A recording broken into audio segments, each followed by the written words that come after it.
The VetCSA is a grant-funded program that provides CSA shares, nutrition education, and cooking demonstrations to 50 veterans and widows in the 5-county region. Collaborating with regional partners to provide high-quality foods for the CSA shares, restaurant-quality food samples to try, and some of the best nutrition education available made this program more than just a food program.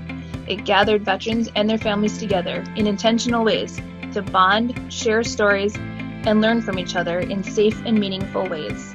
My name is Richard Lane.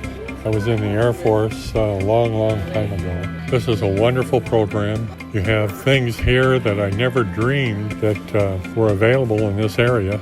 This unique approach addressed some of the impacts of veterans' physical and mental health while attempting to improve the overall quality of life for veterans and their families. It's been wonderful to come here, and it gives us time away, and it's almost like an adventure for us. Many indicated it felt like Christmas every time they came because they always knew it would be healthy, locally grown, and probably something they've never tried.